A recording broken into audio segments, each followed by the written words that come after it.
Assalamualaikum warahmatullahi wabarakatuh. Halo semuanya, perkenalkan nama saya Kenzi Alvino dari kelas 5 absen 16. Dan di video kali ini saya ingin menjelaskan sedikit mengenai fungsi kuadrat, trigonometri, dan statistika. Selamat menonton.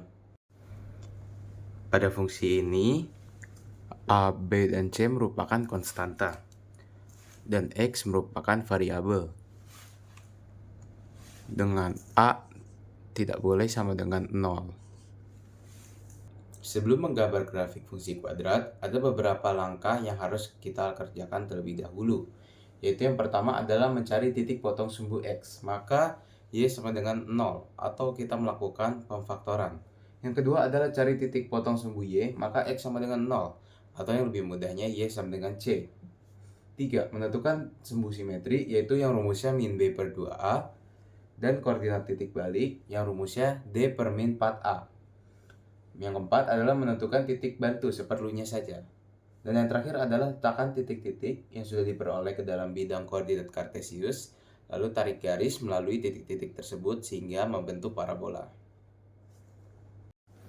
Masuk ke dalam sifat-sifat grafik fungsi kuadrat. Jika A lebih dari 0, maka grafik akan terbuka ke atas, seperti pada gambar berikut. Dan jika A kurang dari 0, maka grafik akan terbuka ke bawah. Lalu ada diskriminan yang rumusnya adalah B kuadrat min 4AC.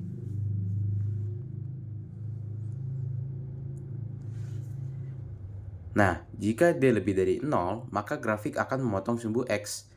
Contohnya, A lebih dari 0, D lebih dari 0, maka grafiknya akan terbuka ke atas dan memotong sumbu X.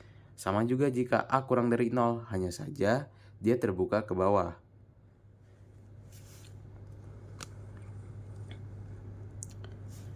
Lalu, jika D sama dengan 0, maka grafik akan menyinggung sumbu X. Nah, di sini A lebih dari 0 dan D sama dengan 0, maka dia hanya menyinggung, dia tidak akan memotong sumbu X.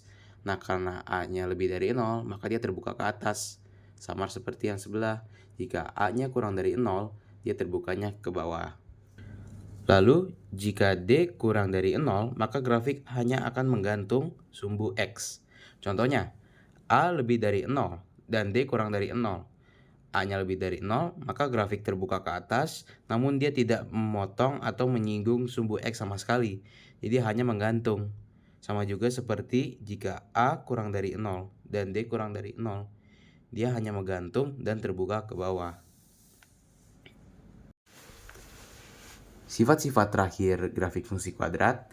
Nah, jika misalkan A dan B memiliki tanda yang sama, misalkan A dan B itu positif-positif, ataupun A dan B itu minus dan minus, maka grafik fungsi kuadratnya akan cenderung ke arah kiri.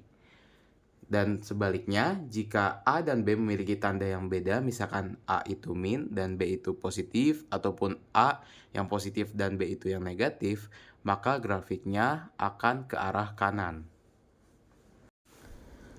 Sekarang kita akan mencoba menggambar grafik dari persamaan fungsi kuadrat.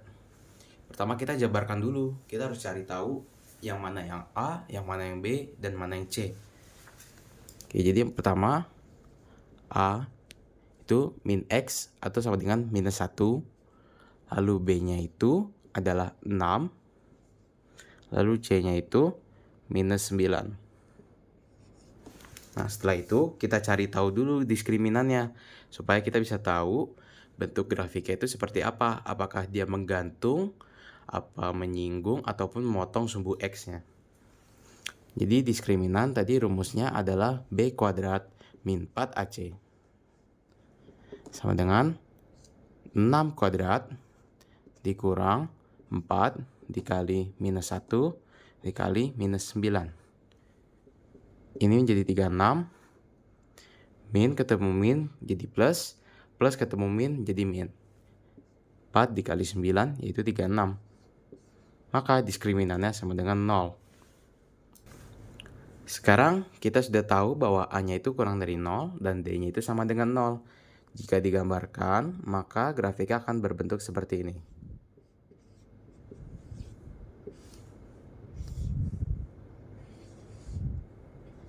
Karena D-nya sama dengan 0, maka grafiknya hanya menyinggung pada sumbu X, Dan karena A-nya kurang dari 0, maka grafik akan terbuka ke bawah. Sekarang kita masuk menentukan titik sumbu X dengan cara pemfaktoran. Karena di sini bentuknya masih minus, maka kita ubah dulu dengan cara dikalikan dengan minus 1. Dikalikan minus 1, maka di sini akan menjadi X kuadrat dikurang 6X tambah 9. Lalu kita cari faktor dari minus 6 dan 9. Atau lebih mudahnya, berapa ditambah berapa, hasilnya itu min 6.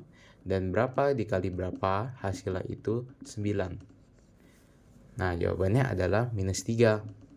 Minus 3 ditambah minus 3, hasilnya minus 6. Dan minus 3 dikali minus 3, hasilnya 9. Nah, ini cara mudahnya. Kalau cara yang biasa, maka kita akan langsung masukkan aja. Jadi X min 3 dan X min 3 itu harus sama dengan 0. Berarti di sini berapa dikurang 3 hasilnya 0, yang pastinya positif 3. Maka X-nya itu ada di titik 3,0. Sekarang masuk ke menentukan titik potong sumbu Y. Nah, seperti yang sudah dijelaskan tadi, jika menentukan titik potong sumbu Y, maka X-nya sama dengan 0. Atau cara yang lebih mudahnya lagi, Y itu sebenarnya sama dengan C. Nah, C itu kan tadi minus 9 ya, maka Y-nya itu 0, minus 9. Nah, hal ini bisa dibuktikan. Gimana tuh caranya? Kita substitusi X dengan 0. Min 0 kuadrat ditambah 6 dikali 0 min 9. 0 kuadrat 0 dan 6 kali 0 itu 0. Berarti sisanya itu min 9. Jadi Y sama dengan 0, min 9. Atau Y sama dengan C. Sekarang masuk pada menentukan titik puncak, yaitu rumusnya min B per 2A, D per min 4A. Nah, kita masukkan saja nih dari yang sudah diketahui. Min B-nya itu kan tadi 6, berarti min 6 per 2A. 2 dikali minus 1, berarti min 2. Koma, tadi D-nya juga sudah diketahui, itu 0 per min 4 kali min 1, 4. Nah, karena 0 dibagi berapapun hasil akan 0, maka kita tulis saja sini 0. Dan min 6 dibagi min 2 adalah 3. Maka titik puncaknya adalah 3,0. Karena tadi sudah diketahui sumbu X dan sumbu Y-nya besertakan titik puncak, kita langsung saja gambar grafiknya.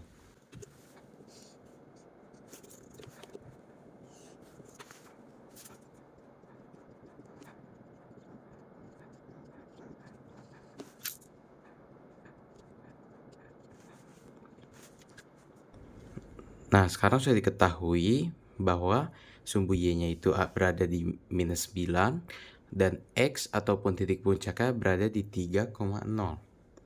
Nah, karena jika digambarkan sekarang bentuknya akan tidak sempurna atau tidak lurus, maka kita memerlukan titik bantu. Misalkan kita mau cari titik bantu di X sama dengan 1. Kita cari saja sini titik bantu. X sama dengan 1. Maka kita substitusi X-nya dengan 1. Berarti min 1 kuadrat ditambah 6 dikali 1 dikurang 9. Min 1 kuadrat berarti minus 1. Karena ini dalam kurung ya, berarti 1 dikuadratkan, 1 ditambah min berarti min 1 ditambah 6 dikurang 9. Min 1 tambah 6 jadi 5. 5 dikurang 9. Maka titik bantu X sama dengan 1 adalah minus 4. Berarti dia berada di sini.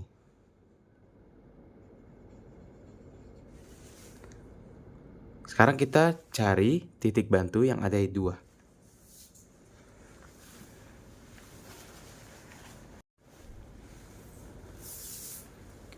Sekarang kita akan mencari titik bantu X di 2. Dan kita sama caranya, kita substitusi X dengan 2.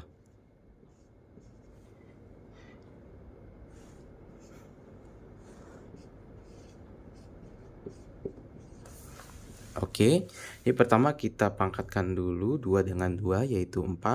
4 ketemu min jadi min 4 ditambahkan 12 dikurang 9. Min 4 tambah 12 adalah 8. 8 dikurang 9 adalah min 1. Berarti titik bantu X sama dengan 2 berada di sini.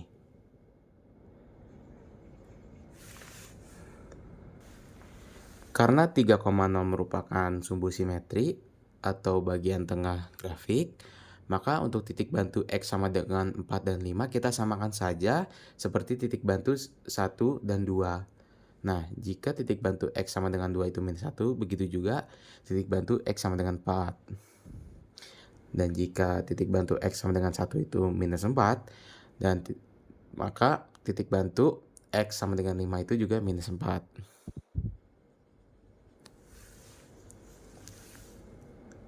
Sama juga seperti yang 0 di sini, itu titiknya ada di 9, min 9, maka 6 di sini juga titiknya berada di minus 9. Nah, jika digambarkan, maka grafik ini akan membentuk sebuah parabola.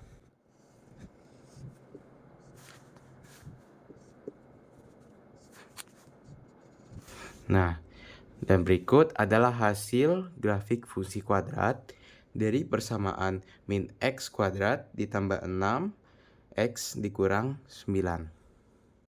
Sekarang kita masuk pada trigonometri, yaitu hubungan antara sisi dan sudut pada segitiga. Nah, trigonometri ini dibagi menjadi 3, yaitu sin, cos, dan tan.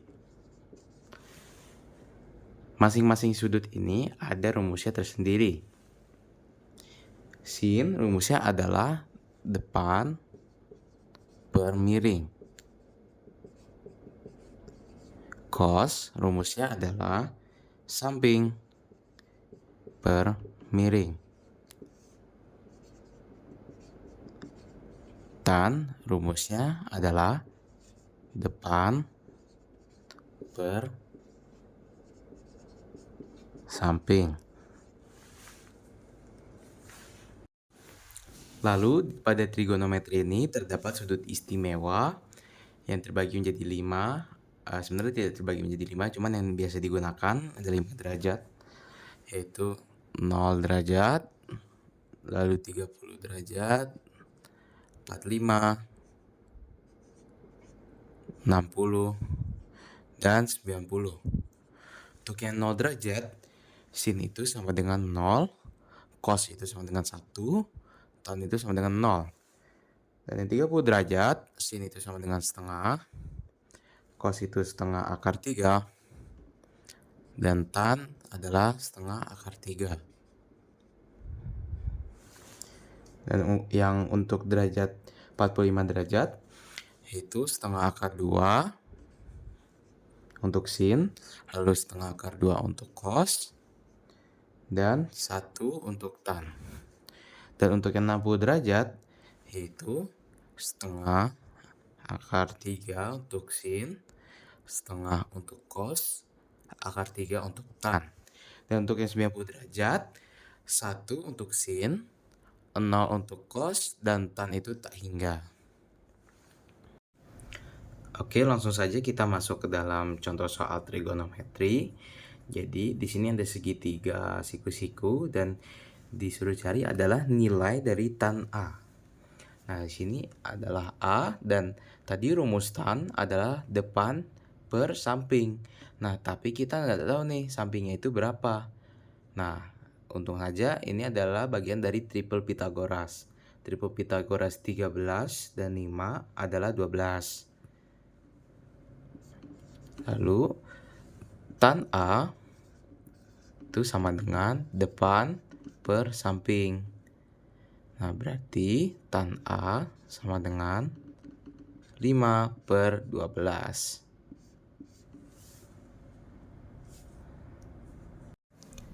Baik, contoh soal yang kedua.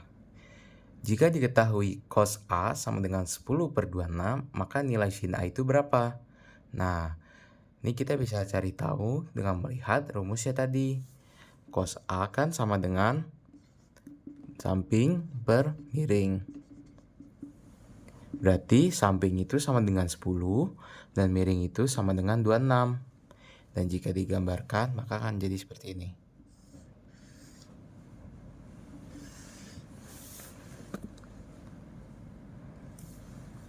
Di sininya itu 10 dan di sininya adalah 26. Ini di sini adalah cos A. Nah, yang ditanya itu sin A. Oke, berarti rumus sin kan adalah demi. Berarti kita harus cari dulu triple Pitagoras dari 10 dan 26 adalah 24. Nah, jika sudah diketahui, maka langsung saja kita masukkan ke rumus sin A sama dengan depan per miring. Depannya A itu ada 24 dan miringnya adalah 26. Berarti hasilnya adalah 24/26. Contoh soal terakhir. Jadi sekarang diketahui ada tangga yang panjangnya 14 meter bersandar pada tembok yang tingginya 7/3 meter. Nah, yang ditanya itu berapakah sudut A? Nah, sekarang kita harus cari tahu apa yang diketahui dari sudut A. Yang diketahui adalah depannya sudut A itu 7/3 dan sampingnya. Berarti apa yang menggunakan rumus depan dan samping? Yaitu sin. Jadi kita masukkan saja. Berarti sin A sama dengan depan per miring. Lalu sin A berarti sama dengan 7/3 per 14. Ini kita bisa coret. Jadi 2, jadi 1. Berarti sin A sama dengan setengah akar 3. Nah, terus penyelesaiannya itu gimana? Nah, kita lihat saja berdasarkan tabel sudut istimewa, berapa derajat yang sama dengan sin itu sama dengan setengah akar 3. Nah, jawabannya adalah 60 derajat. Berarti sin A sama dengan 60 derajat. Karena berdasarkan tabel sudut istimewa, sin 60 derajat itu sama dengan setengah akar 3. Jadi hasilnya adalah 60 derajat. Sekarang kita masuk pada statistika. Nah, yang pertama itu adalah mean atau nilai rata-rata. Dan rumus untuk mean atau X bar adalah sigma FI kali XI dibagi sigma FI. Nah, untuk mencari tahu sigma FI kali XI ataupun sigma FI, kita harus membuat tabel baru terlebih dahulu. Untuk mempersingkat waktu, saya tidak akan membuat tabel, tapi saya akan membuat XI-nya. Nah, untuk mencari XI itu, kita mencari nilai tengah atau median dari data kelompok, misalkan 1 sampai 5. Maka nilai tengahnya 1 tambah 5 dibagi 2, atau 6 dibagi 2, yaitu 3. Sama juga 6 ditambah 10 dibagi 2, atau 16 bagi 2, yaitu 8. Terus 11 ditambah 15 itu 26, 26 bagi 2 adalah 13. Dan seterusnya.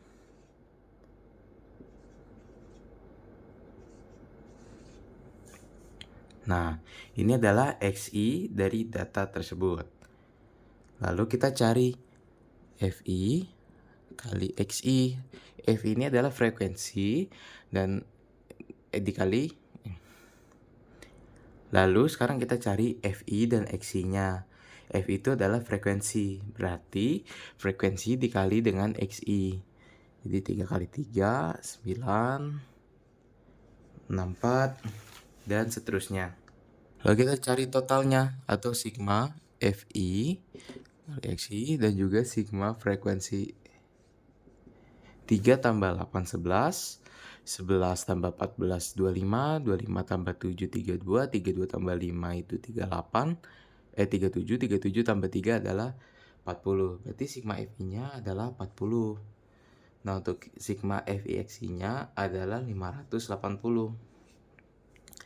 Nah, tadi berdasarkan rumusnya, X bar atau rata-rata sama dengan sigma FI XI per sigma FI.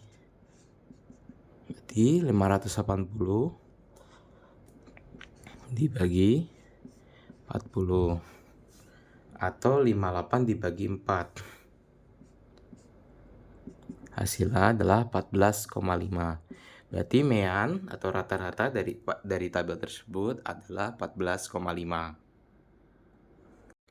Masuk ke dalam median atau nilai tengah. Jadi langsung kita cari saja. Jadi pertama-tama kita harus cari FK dari data tersebut. Nah, pertama kita salin dulu nih. Frekuensi dari data pertama kita salin ke kanan, lalu kita tambahkan ke 8, maka dia akan menjadi 11. Begitu juga 11 ditambahkan ke 14 dan seterusnya.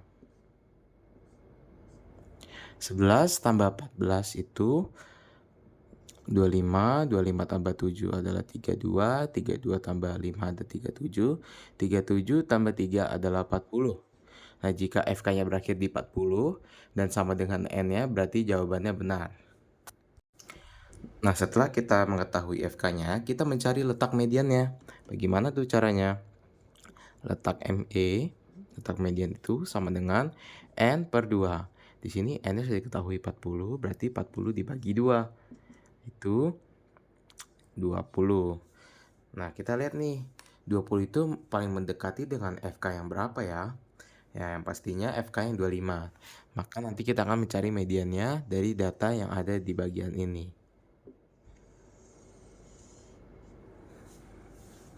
Lalu, sekarang kita cari mediannya.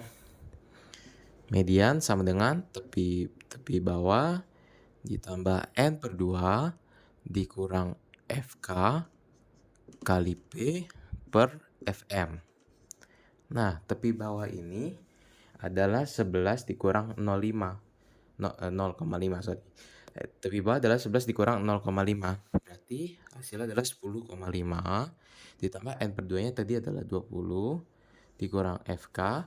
FK ini adalah FK sebelumnya. Berarti sebelum 25 itu ada 11. Berarti dikurang 11.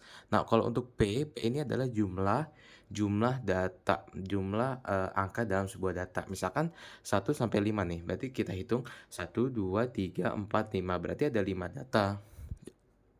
Kita tulis ini 5 datanya. Dan untuk FM-nya itu adalah frekuensi yang sejajar ini, yaitu 14. Berarti langsung saja kita teruskan aja. 10,5 ditambah 9 dikali 5 per 14. Berarti kita lanjutkan aja sini.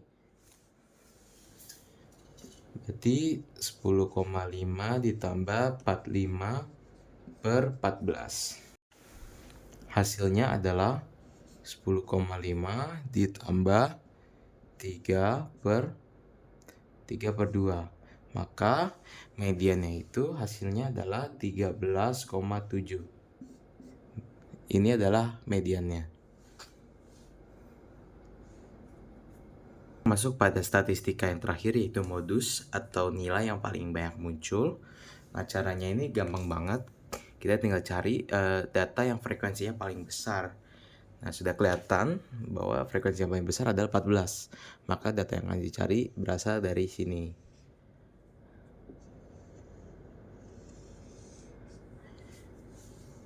Nah, untuk rumus modus itu sendiri adalah TB ditambah D1 per D1 tambah D2 dikali P.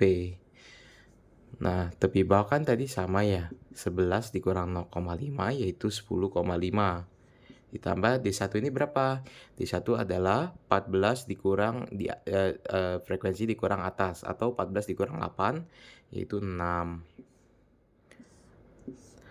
Berarti D1 sama 6 ditambah D2 itu frekuensi dikurang bawah. Berarti 14 dikurang 7 itu 7. Dikali P itu jumlah datanya tadi adalah 5. Berarti kita langsung saja kita hitung. 6/13 dikali 5 dengan 10,5 tambah 30/13.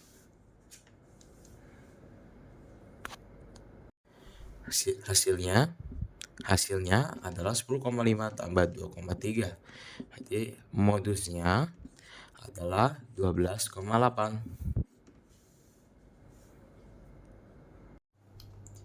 Demikian video penjelasan mengenai fungsi kuadrat, trigonometri, dan statistika pada kesempatan kali ini. Saya berharap video ini dapat bermanfaat bagi teman-teman semua. Kurang lebihnya mohon maaf bila ada salah dalam perkataan maupun penjelasan. Akhir kata, wassalamualaikum warahmatullahi wabarakatuh.